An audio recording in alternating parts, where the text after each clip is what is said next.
मध्य प्रदेश देश का पहला ऐसा राज्य बनने जा रहा है जहां मेडिकल और इंजीनियरिंग यानी चिकित्सा और अभियांत्रिकी की पढ़ाई अब हिंदी भाषा में होगी। वैसे मध्य प्रदेश में अटल बिहारी हिंदी विश्वविद्यालय में यह प्रयोग लागू होकर असफल हो चुका है, लेकिन इस बार सरकार ने अनुवाद के बजाय तकनीकी शब्दों को उसी रूप में रखकर सिर्फ उत्तर को विस्तार देने के लिए हिंदी के प्रयोग की बात कही है।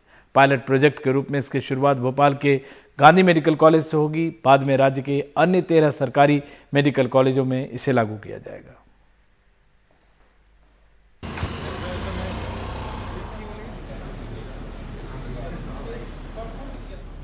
अमृत मंथन की तरह इस कमरे मंदार में चिकित्सा शिक्षा के 97 जानकारों ने 5,568 घंटे तक मंथन किया, फिर जाकर आयुर्विज्ञान और शल्य विज्ञान स्नातक के प्रथम वर्ष के लिए पाठ्यक्रम तैयार किया।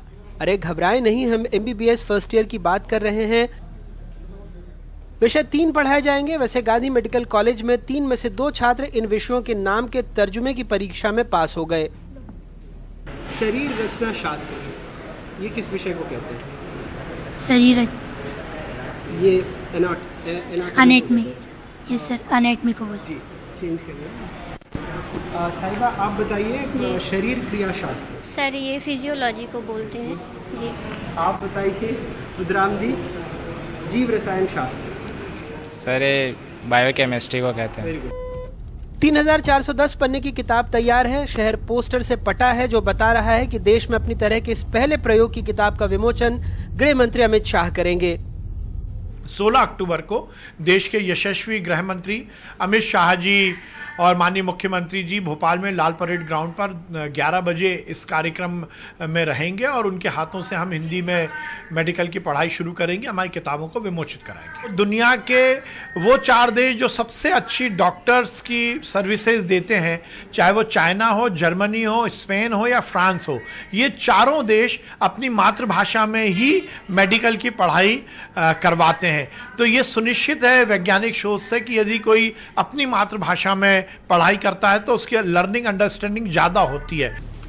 हिंदी और अंग्रेजी दोनों माध्यम से आए छात्रों को लगता है ये पहल उन बच्चों के लिए अच्छी है जो भाषा की वजह से पढ़ाई में पिछड़ जाते हैं। मैं खुद इंग्लिश मीडियम का होने के कारण मतलब मेरे साथ के जो दोस्त थे हिंदी मीडियम वाले, उनको शुरुआत में जब आते हैं कॉलेज वगैरह में तो उनको पेपर वेपर लिखने में भी बहुत ज़्यादा तकलीफ़ होती थी और उसके कारण ये दिक्कत होती थी कि उनके मार्क्स कम आते थे तो आत्मविश्वास कम हो जाता है। जब मैं फर्स्ट ईयर में था तो मैंने देखा था कि मेरे कई सारे बैचमेट्स जो हिंदी मीडियम से थे उन्हें बहुत परेशानी होती थी। उन्हें जो प्रैक्टिस करना पड़ती थी वो लिख लिख के करना पड़ती थी।